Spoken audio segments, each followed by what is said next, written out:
Hey everyone, hope you guys are doing very well. So इस video से हम शुरू करने जा रहे हैं अपना नया एक्ट। नाम है the sales of goods act 1930। तो यूनिट 1 से शुरू करते हैं। टोटल 4 यूनिट कंसिस्ट करता है ये। और first unit is formation of contract of cell.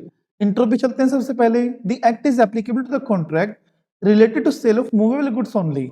Movable इसने हाईलाइट किया है। इट मींस ये गुड्स जो इमूवेबल्स होते हैं उनके ऊपर, या फिर इमूवेबल तो होते ही नहीं है, इन शॉर्ट जो इमूवेबल्स आइटम्स होती हैं उनके ऊपर एप्लीकेबल नहीं होता है। This act is applicable only movable items.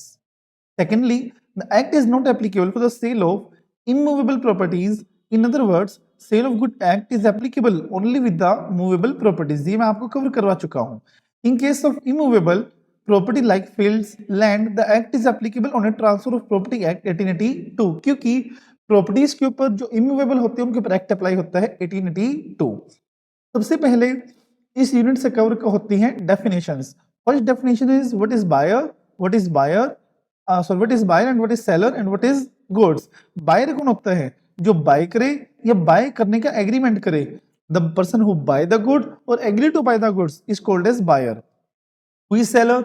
Seller means the person who sells the good or agree to sells the good is called as seller, and both the terms are complementary, क्योंकि buyer बिना seller नहीं, seller बिना buyer नहीं, इसलिए both the persons are complementary with each other. Goods means every kind of movable property other than actionable claim and money in circulation, includes stock, shares, growing crops and things attached to the part of land which is separated from land before the sale. Goods के अंदर क्या चीज cover होती है? Movable property include होती है, but actionable claim और money जो इन सर्कुलेशन होती है, जो आज के टाइम पे चल रही है, वो गुड्स की डेफिनेशन में नहीं आती है। बट इसके अंदर स्टॉक्स हो गए, शेयर्स हो गए, क्रॉप्स हो गई, ग्रास हो गई, फिर ऐसी कोई भी चीज जो धरती से जुड़ी हुई है और वो हटा के बेची जा सकती है, उसको बोलते हैं गुड्स। एक्शनेबल क्लेम क्या होता है? ऐसे क्लेम जो हमें शूट से रिकवर करने पड़ेंगे, कॉल्ड एज एक्शनेबल क्लेम।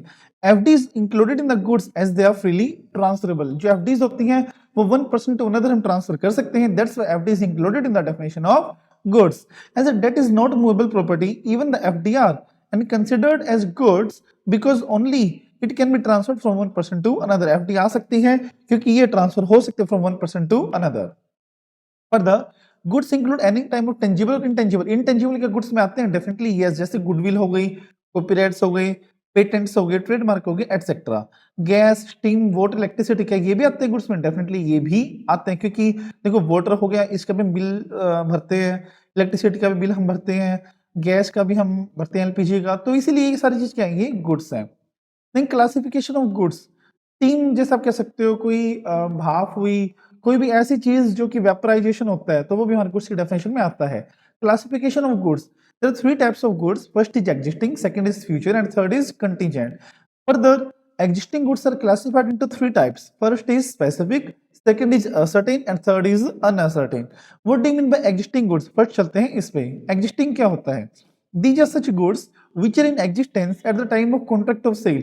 जो goods contract of sale के टाइम पे exist करते हो, those which can be owned, possessed or acquired at the time of contract of sale, जो पोजेस करते हो हमारे पास है, जो उसी टाइम खरीदे जा सकते हो, किसी से मंगवाए जा सकते हैं, उसको बोलते हैं एग्जिस्टिंग गुड्स। अब एग्जिस्टिंग में तीन तरह के गुड्स होते हैं।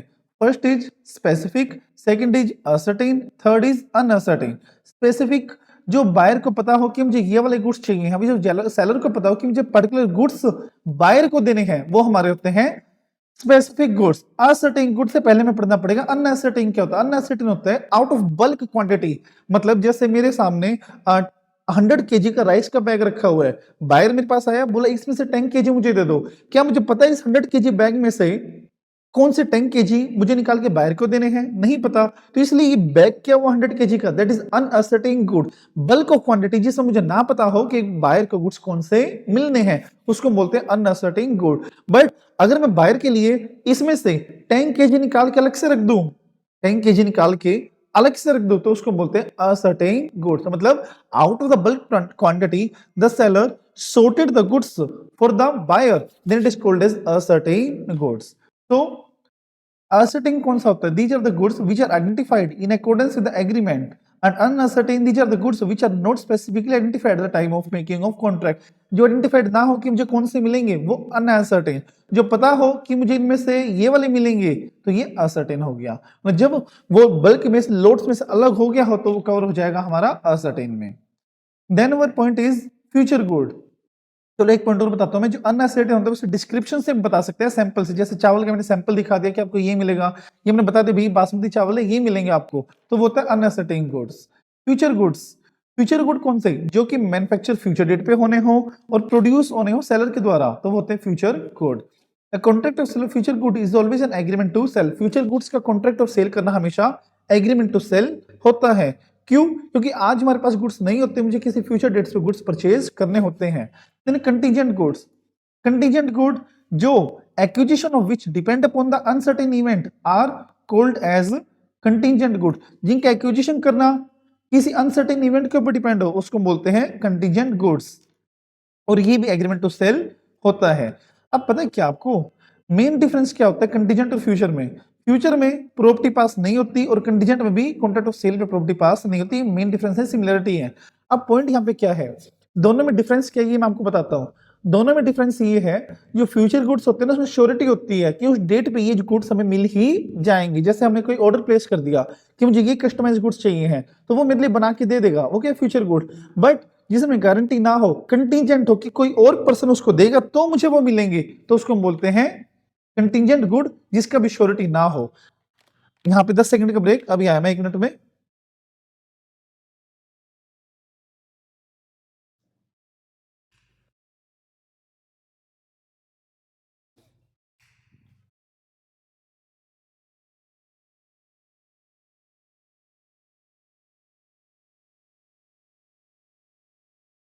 After that our concept is delivery and it's forms and derivatives. Delivery क्या होता है, कितने तरह की डिलीवरी होती है, अब हम उसमें पढ़ते हैं। First is what is delivery. Delivery means voluntary transfer of possession from one person to another is called as delivery. जब हम अपने गुड्स का पोजेशन अपनी मर्जी से, वॉलंटरी मतलब अपनी मर्जी से एक पर्सन से दूसरे पर्सन की ओर ट्रांसफर करते हैं उसको बोलते हैं डिलीवरी। डिलीवरी 3 तरह की होती है, first is actual, second is constructive, and third is symbolic. Actual, when the goods are physically delivered to the buyer or an authorized person who can hold the goods on his behalf is called as actual delivery. जब मैं goods को physically किसी और को deliver कर दूं तो उसको बोलते हैं actual delivery. कंस्ट्रक्टिव डिलीवरी, जहां पे कस्टडी चेंज नहीं होती, without any change of custody, उसको बोलते हैं कंस्ट्रक्टिव डिलीवरी। वो सिर्फ एक्नॉलेजमेंट से ट्रांसफर होते हैं कि मैंने आपके गुड्स को आपको बेच दिया बट होल्ड मैंने अभी भी रखे हुए हैं, उसको बोलते हैं कंस्ट्रक्टिव डिलीवरी। जैसे सेलर ने बायर को एक फ्रिज बेची और बिल बायर को दे दिया, और बायर ने क्या बोला, ये गुड्स आप अभी अपने पास ही रख लो, जब मुझे चाहिए मैं आपसे ले लूंगा। तो बिल तो पास हो गया, ओनरशिप पास होगी, पैसे आ गए, बट क्या पोजीशन गया? पोजीशन नहीं गया, पोजीशन अभी भी सेलर के पास है। कस्टडी किसके पास है? सेलर के पास है। तो वहां पे होता है कंस्ट्रक्टिव डिलीवरी, जहां पे जो कस्टडी होती है वो चेंज ना हो, ये ध्यान रखना, बट ओनरशिप चेंज हो जाती है, ये चीज आप ध्यान में रखना। देन सिंबॉलिक डिलीवरी, मतलब जहां पे मींस मतलब सोर्स या सिंबल ऑफ गेटिंग पोजेशन में ट्रांसफर करता हूं। जैसे कार की चाबी, क्या मुझे किसी को कार बेचनी हो क्योंकि कार का फिजिकल पोजेशन उठा के मैं किसी और को देता हूं, ये भी चाबी देता हूं मैं, यस इट्स की ओनली, तो उसको बोलते हैं symbolic delivery. Okay, deliverable state, what do you mean by deliverable state? जब गुड्स ऐसी स्टेट में आ जाए, ऐसी कंडीशन में आ जाए कि बायर को उनका पोजीशन लेना ही लेना पड़ेगा, तो वो बोलते हैं डिलीवरेबल स्टेट। मतलब जहां पे बायर अब उनका पोजीशन ले सकता हो, लेके वो जा सकता हो अपने घर, उसको बोलते हैं deliverable state. There two types of document, काफी इंपॉर्टेंट क्वेश्चन है और बच्चों को जनरली समझ में नहीं आता है। Document of title and document showing title. Of title क्या होता है? It is a document that shows an unconditional undertaking to deliver the goods to the holder of document is called as document of title. जहां पे एक ऐसा document जो holder को without any condition goods को डिलीवर करने का आदेश दे, undertaking मतलब प्रॉमिस करे, आदेश दे, उसको बोलते हैं डॉक्यूमेंट ऑफ टाइटल। मतलब जिस डॉक्यूमेंट से होल्डर को 100% राइट आ जाए कि वो गुड्स का पोजीशन ले सकता है, उसको बोलते हैं document of title. It is a document used in the ordinary course of business for authorizing the possessor of the document to receive the goods, thereby representing. ये ordinary course में use होता है, जैसे मैं नहीं जा पा रहा, मैंने मेरे एजेंट को भेज दिया कि ये डॉक्यूमेंट दिखा के गुड्स ले आइए, तो ordinary course में गुड्स लेने के लिए काम आता है, जैसे railway receipts, food order receipt हो गए, ये इसके एग्जांपल्स हैं. Then our point is document showing title. It is a document which merely shows that the person named in the document entitled to get the possession. ऐसा कोई document जो सिर्फ ये शो करे कि जिस पर्सन का नाम उसमें लिखा गया है सिर्फ वही पर्सन ओनर है, सिर्फ वही पर्सन पोजेसर है गुड्स का, किसी और को नहीं मिलेंगे, तो सिर्फ उसके ट्रांसफर करने से, सिर्फ डॉक्यूमेंट के ट्रांसफर करने से ओनरशिप ट्रांसफर नहीं होगी, कोई भी राइट ट्रांसफर नहीं होगा. जैसे शेयर सर्टिफिकेट हो गया, घर की प्रॉपर्टी डीड हो गई, रजिस्ट्री हो गई. क्या मैं रजिस्ट्री किसी को देखने के लिए दे रहा हूं, तो क्या घर भी उसका हो जाता है? नहीं, जिसका नाम लिखा होता है वो उसी का होता है, तो उसको बोलते हैं डॉक्यूमेंट शोइंग टाइटल. ध्यान रखना ये चीज. Then mercantile agent. Mercantile agent क्या होता है? It means an agent who in the ordinary course of business has authority to sell और बाय द गुड्स और to raise the money. Principal के बिहाफ पे कोई एजेंट गुड्स को receive करे, गुड्स को बेचे या पैसे को रिसीव करने के एग्रीमेंट करे इन the ordinary course of business, उसको बोलते हैं मर्केंटाइल एजेंट. प्रॉपर्टी क्या होती है? सुनो सुनो सुनो, आईसीए में मतलब कॉन्ट्रैक्ट एक्ट में प्रॉपर्टी एसेट की जगह यूज हो सकती थी, बट सोगा में प्रॉपर्टी वर्ड यूज होता है हमेशा ओनरशिप के लिए. ओके, ओनरशिप में जनरल प्रॉपर्टी जिसमें मालकियत भी एक बंदे के पास हो, राइट टू यूज भी एक पर्सन के पास हो. ये चीज आप ध्यान में रखना. Okay, where the seller makes an agreement to sell with the buyer, it means the buyer get the general property and not a special property. जहां पे सेलर ने एग्रीमेंट तो सेल किया बायर के साथ, तो मींस बायर के पास मुझे जनरल प्रॉपर्टी ट्रांसफर करनी है, right to use, right to sell, सारा राइट उसके पास चला जाना चाहिए. बट जनरल प्रॉपर्टी स्पेशल से अलग होती है. कैसे अलग होती है? जैसे मान लो जनरल होता है कि हर एक चीज सामने वाले के पास, ओनरशिप भी पोजेशन भी, बट जब पोजेशन किसी और के पास हो, ओनरशिप किसी और के पास हो, तो उसको बोलते हैं जनरल एंड स्पेशल प्रॉपर्टी.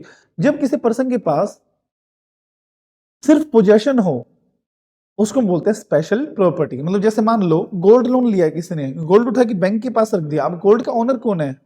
जिसने लोन लिया है, तो वो गया जनरल ओनर. बट बैंक के पास पोजेशन है कि अगर उसने डिफॉल्ट किया तो गोल्ड को बेच के पैसा रिकवर कर लेगा, तो वो हमारा हो गया special property. Sale and agreement to sell. क्या होता है सेल और agreement to sell? Contract of sale of good is a contract whereby the seller transfer agree transfer the property in goods to the buyer for a price. ऐसा कोई contract यार जहां पे पैसे के लिए हम गुड्स को बेचने का या फ्यूचर में बेचने का वादा करते हैं, उसको बोलते हैं contract of sale. In other word where the property is immediately transfer. ही कुछ नहीं, ये मैं आपको बताता हूं. अगर मान लो गुड्स की प्रॉपर्टी आज ही इमीडिएटली ट्रांसफर हो जाए तो वो सेल, बट फ्यूचर डेट पे ट्रांसफर हो तो वो एग्रीमेंट टू सेल. ये चीज ध्यान में रखना आप. एक एग्रीमेंट टू सेल या कॉन्ट्रैक्ट ऑफ सेल करने के लिए ये सारे एलिमेंट्स को एग्जिस्ट होने चाहिए, ये सारे एलिमेंट मिलने चाहिए एक वैलिड कॉन्ट्रैक्ट ऑफ सेल होने के लिए. फर्स्ट इज बायर का और सेलर का होना जरूरी है. सब्जेक्ट मैटर ऑफ गुड्स होना चाहिए, सिर्फ मूवेबल होना चाहिए. थर्ड, प्राइस होना चाहिए. इस पे 3 नंबर का क्वेश्चन आ चुका है, पता है आपको. प्राइस होना चाहिए, मॉनेटरी फॉर्म में होना चाहिए. मतलब क्या मैं कह सकता हूं कि बाइक मुझे दे दो और स्कूटी आप ले लो? मतलब बार्टर सिस्टम अलाउड है? नो, अलाउड नहीं है. सिर्फ और सिर्फ क्या होना चाहिए? Price in money. Price in money होना चाहिए. बट अगर पार्टली मनी में हो और पार्टली काइंड में हो तो ये भी अलाउड माना जाएगा, ये भी अलाउड होगा. ओके, और कॉन्ट्रैक्ट ऑफ सेल हमारा एब्सोल्यूट भी हो सकता है, कंडीशनल भी हो सकता है. And all other essential element of a contract must be presented in the contract of sale. जो भी हमारे अदर एसेंशियल एलिमेंट्स वो भी इसके अंदर प्रेजेंट होने चाहिए. तो ये सारे थे हमारे कि ये एलिमेंट्स तो कोएग्जिस्ट होने ही होने चाहिए. Then sale and agreement to sell में क्या डिफरेंस है? सेल में प्रॉपर्टी इमीडिएटली ट्रांसफर होती है, एग्रीमेंट टू सेल में फ्यूचर डेट पर होती है. नेचर ऑफ कॉन्ट्रैक्ट एग्जीक्यूटेड होता है कि सब पार्टीज ने जो भी काम करना था वो उनका कंप्लीट हो चुका है, और ये हमारा होता है executory. Remedies for breach. Seller buyer को शू कर सकता है for the price, but agreement to sell में एग्रीड पार्टी सिर्फ प्राइस के लिए नहीं, डैमेजेस के लिए शू कर सकते हैं. सर क्यों? प्राइस के लिए क्यों नहीं? क्योंकि चीज तो भी ट्रांसफर हुई नहीं है ना. जब चीज ही गुड्स से ट्रांसफर नहीं होंगे तो प्राइस किस बात का? Then liabilities of party. अगर लॉस हो जाता है, डिस्ट्रक्शन हो जाता है गुड्स का, तो लायबिलिटी किसकी? बायर की. Risk passes with ownership. Agreement to sell में सेलर की ही ड्यूटी रहती है. Burden of risk risk of loss is that of buyer. Risk किसका? बायर का। रिस्क किसका? सेलर का। राइट का नेचर क्या होता है? Just in brand. Just in brand क्या होता है कि अगेंस्ट द वर्ल्ड, कि अगर गुड्स मेरे पास आ गई, मैंने परचेज कर लिए, तो पूरे संसार के अनुसार, पूरे अगेंस्ट द वर्ल्ड उस गुड्स को यूज करने का राइट सिर्फ मेरे पास है। बट जस्ट इन पर्सन में अगेंस्ट ए पर्टिकुलर पर्सन, कि अगर इसमें मैंने किसी के साथ एग्रीमेंट किया था कि वो 10 तारीख को मुझे कोई गुड्स ट्रांसफर करेगा और उसने ट्रांसफर नहीं किए, तो क्या मैं उसको छोड़ के किसी और को शो कर सकता हूँ? नहीं, सिर्फ उसी को मैं शो कर सकता हूँ। तो उसको बोलते हैं राइट जस्ट इन पर्सोनम। रीसेल का राइट इसमें नहीं होता, मतलब सेलर रीसेल नहीं कर सकता। बायर तो ऑब्वियसली बात है ना, कर सकता है, बट सेलर यहाँ पे सेल कर सकता है। इंसॉल्वेंसी ऑफ सेलर, यार सुनो ध्यान से, बहुत इंपॉर्टेंट है दोनों। सेलर अगर इंसॉल्वेंट हो जाए तो जो सेलर का असाइनी अपॉइंट होगा, ऑफिशियल असाइनी, वो गुड्स का टेक ओवर नहीं कर सकता, बट प्राइस रिकवर कर सकता है। ध्यान देना, गुड्स नहीं ले सकता बायर से वापस, बट प्राइस ले सकता है। पर एग्रीमेंट टू सेल में गुड्स अभी ट्रांसफर नहीं हुए बायर को, तो गुड्स पे भी कंट्रोल कर सकता है।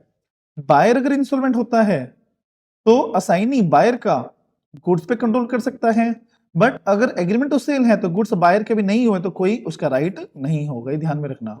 ओके, कॉन्ट्रैक्ट ऑफ सेल कैसे बनता है, मतलब मोडेलिटीज क्या है, मोड्स क्या है?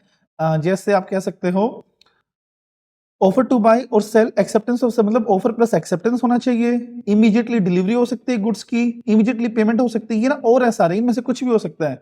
हाथों हाथ डिलीवरी, हाथों हाथ पेमेंट, ठीक है, ये हो सकता है। या फिर पेमेंट आज, डिलीवरी फ्यूचर डेट पे, ऐसा भी हो सकता है। या फिर immediately deliver good, payment of price, आज ही सब कुछ, डिलीवरी भी आज, पे प्राइस भी आज ही पे करना। देन प्राइस और डिलीवरी ऑफ गुड्स दोनों कैसे होंगी? इंस्टॉलमेंट्स में। ओके, एंड या फिर ये कैसे हो सकता है कि दोनों चीज ही फ्यूचर डेट पे होनी होती हैं, उसको बोलते हैं कॉन्ट्रैक्ट ऑफ सेल की मोडेलिटीज की इस बेसिस पे इन तरीकों से बनाया जा सकता है। Subject matter of contract of sale, subject matter 3 होते हैं, तो हमारे एग्जिस्टिंग गुड्स हो सकते हैं, या फिर आप कह सकते हो हमारे कंटीजेंट गुड्स हो सकते हैं, या फिर फ्यूचर गुड्स भी हो सकते हैं।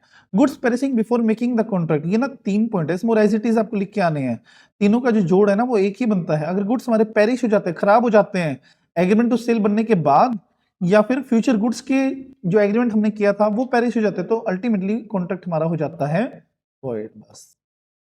Then our topic is, it is most important, ये तो आपको इस यूनिट से करके ही जाना है, that is ascertainment of price. Price कैसे अनसर्टेन होगा? प्राइस एक मॉनेटरी कंसिडरेशन है जो कि कॉन्ट्रैक्ट से भी फिक्स हो सकता है, या फिर मैनर डाल के भी फिक्स हो सकता है, या कोर्स ऑफ डीलिंग से भी पता चल सकता है। एक एग्जांपल लेते हैं, कॉन्ट्रैक्ट से जैसे 1000 रुपए के गुड्स, ये हो गया। मैनर की थर्ड पार्टी वैल्यू करेगी तो ये मैनर हो गया। कोर्स ऑफ डीलिंग जो हमारा पिछला चलता आ रहा है वही प्राइस आगे डिसाइड होगा, तो कोर्स ऑफ डीलिंग। एक स्पेसिफिक टॉपिक यहाँ पे दिया गया है, स्पेसिफिक टॉपिक यहाँ पे क्या है? Agreement to sell at valuation by a third party. अगर मेरा कॉन्ट्रैक्ट ऐसा है कि थर्ड पार्टी की वैल्यूएशन से मेरा मतलब कॉन्ट्रैक्ट चलेगा, the determination of price by third party include when there is an agreement to sell the goods on the price fixed by the valuer and the valuer fail to determine the price, then agreement will be void. मतलब मेरा agreement था third party जो price बताएगा वही मेरे लिए मतलब preferable होगा, एक्सेप्टेबल होगा, बट थर्ड पार्टी जो वैल्यूअर थी वो प्राइस को डिटरमाइन ही नहीं कर पा रही, तो वहां पे हमारा जो एग्रीमेंट है वो वॉइड हो जाएगा। In case third party is prevented, अगर थर्ड पार्टी को प्रिवेंट किया जा रहा है तो एग्रीड पार्टी डैमेजेस भी क्लेम कर सकती है। 5 नंबर का क्वेश्चन आ चुका है एमटीपी में। लेट्स से एक एग्जांपल ले लेते हैं हम। यहाँ पे सोहन एक थर्ड पार्टी था जो वैल्यूअर था, मोहन ने इसको अपॉइंट किया कि रोहन के लिए आपको प्राइस पे करना है, ठीक है। सोहन ने बोला लाओ मुझे ना पार्टिकुलर्स बता दो, क्या चीज है, ठीक, कंडीशंस क्या है और रेट क्या चल रहा है मार्केट में, उसके बिहाफ पे वो वैल्यू कर देगा उस चीज का। बट मोहन ने उसको वो पार्टिकुलर्स ही नहीं दिए, मतलब एक पार्टी दूसरे पार्टी को प्रिवेंट कर रही है, प्राइस डिटरमाइन नहीं करने दे रही, तो रोहन के पास राइट है कि वो मोहन को शू कर सकता है फॉर द डैमेजेस। अगर बायर को गुड्स रिसीव हो गए हैं तो उसको रीजनेबल प्राइस पे करना पड़ेगा। ओके, फिर आता है डिफरेंस सेल का और contract for work and labour. Sale मतलब जहां पे goods buyer to seller transfer हो सेलर टू बायर ट्रांसफर हो जाते हैं। कॉन्ट्रैक्ट फॉर वर्क और लेबर मतलब जहां पे मैं कुछ काम करने के लिए किसी और को गुड्स ट्रांसफर करता हूं, स्किल्स और लेबर लगाने के लिए ट्रांसफर करता हूं, और स्किल्स और लेबर लगाने के बाद वो मेरे को गुड्स वापस दे देता है, उसको बोलते हैं contract for work and labour. Labour work where the goods are sold and only rendering some services, sold नहीं हो रहे, सिर्फ सर्विसेज देने के लिए ट्रांसफर हो रहे हैं, तो उसको बोलते हैं contract of work and labour. अब सेल में और बेलमेंट में क्या फर्क है? ट्रांसफर ऑफ प्रॉपर्टी, इसमें प्रॉपर्टी ट्रांसफर होती है, इसमें नहीं होती, इसमें सिर्फ पोजेशन होता है। कंसिडरेशन सेल में तो होता ही है, बट बेलमेंट में हो भी सकता है और नहीं भी। याद है ग्रेट्यूस नॉन ग्रेट्यूस लाया था आपको। रिटर्न ऑफ गुड्स, इसमें गुड्स वापस नहीं आते हैं, इसमें गुड्स वापस आते हैं। ये हमारे बेलमेंट और सेल में difference. This difference is most important, please इसको अच्छे से आप कर लेना। ओके, हायर परचेज और सेल। सेल में क्या होता है, इमीडिएटली ट्रांसफर हो जाते हैं गुड्स, बट हायर परचेज में लास्ट इंस्टॉलमेंट में होते हैं। पोजीशन ऑफ द पार्टी, इसमें बायर होता है जो गुड्स लेता है, और इसमें होता है हायरर बेली। रीसेल, बायर के पास रीसेल का राइट होता है, बट हायरर के पास रीसेल का राइट नहीं होता, क्योंकि गुड्स अभी उसको नहीं गए हैं। ट्रांसफर ऑफ टाइटल, बायर किसी और को वैलिड टाइटल ट्रांसफर कर सकता है, बट हायरर ट्रांसफर नहीं कर सकता। Burden of risk in sale of, in case of insolvency of buyer, buyer अगर इंसॉल्वेंट हो गया और सेल का केस है, तो सेलर का तो प्राइस मर गया ना, तो रिस्क किसका, सेलर का। बट यहाँ पे कोई रिस्क नहीं है, वो उठा के अपनी चीज वापस ले लेगा। ठीक है। Termination of contract, buyer terminate नहीं कर सकता, उसको प्राइस पे करना पड़ेगा अगर एक बार एग्रीमेंट बन गया तो। और हायरर अगर उसने ऐसा किया, टर्मिनेट कर दिया, तो फ्यूचर ट्रांजैक्शन के लायबल नहीं होगा, और जो गुड्स हैं वो उसको वापस देने पड़ेंगे। तो ये थी हमारी यूनिट नंबर 1। जल्दी हम शुरू करेंगे unit number 2। So like the video, comment the video, or don't forget to subscribe the channel. See you in the next video. Bye bye.